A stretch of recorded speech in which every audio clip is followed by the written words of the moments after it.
প্রতিদিন আসরের নামাজ পড়ে একই প্রশ্ন সবার মুখে যে সন্ধ্যায় আজকে কী নাস্তা খাবো। ছেলেও বলছে আজকে সন্ধ্যায় কী নাস্তা খাবো। একই চিন্তা মাথার মধ্যে, কী নাস্তা বানানো যায়, কী নাস্তা বানানো যায়। তো ভাবলাম যে আমি তো কাবাবের মাংসটা সিদ্ধ করে রেখেছিলাম, ওইটাই আমি আজকে কাবাব বানিয়ে ফেলি। আর কালকে আমি বনরুটি বানিয়ে রেখেছিলাম, কয়েকটা বনরুটি রয়ে গিয়েছিল, তো ওইটাও কাজে লাগিয়ে ফেললাম। শুধু শুধু বনরুটি খেতে চায় না, কালকে বনরুটি খেয়েছিল।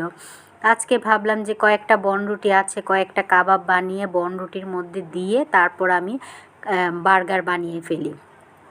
তো যেই কথা সেই কাজ, এই তো আমি চলে আসলাম।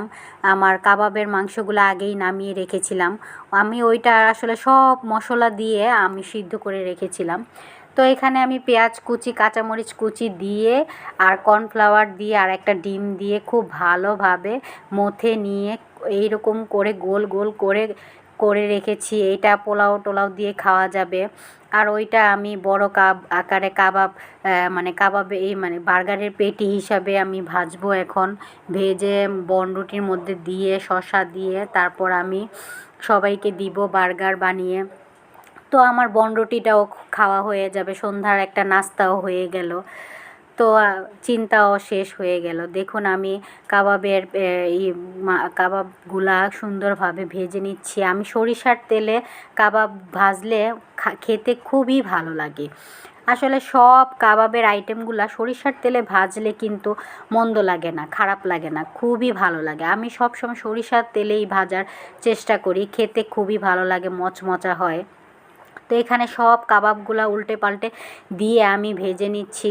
আর ওইদিকে বনরুটিগুলা আসলে আমি ওভেনে একটু আলসামি করে দেই নাই গরম করতে, তো এখানে আমি তাওয়ার মধ্যে দিয়েছিলাম। দেখুন আমার বনরুটি কেমন পুড়ে গিয়েছে, হালকা হালকা একটু একটু লেগে গিয়েছে। তো যাই হোক, আমরাই খাবো, কোনো সমস্যা নাই, মেহমান তো আর নাই, নিজেরা খাবো। এই তো এভাবে আমি কেটে এখন আমি সস দিয়ে কাবাবগুলা আমি দিয়ে তারপর শসা কেটে রেখেছিলাম, শসাগুলাও দিয়ে দিব। দেখুন আমার কাবাবটা হয়ে গেল, আমার পুরনো বনরুটিও খাওয়া হয়ে গেল, নষ্ট হলো না, কাজে লেগে গেল। সন্ধ্যার নাস্তাটাও আমার খুব সুন্দরভাবে হয়ে গেল।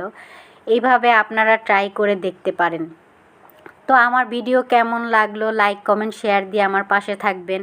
দেখা হবে অন্য কোনো ভিডিওতে, অন্য কোনো রেসিপি নিয়ে হাজির হয়ে যাব আপনাদের সামনে। আজকে এই পর্যন্তই।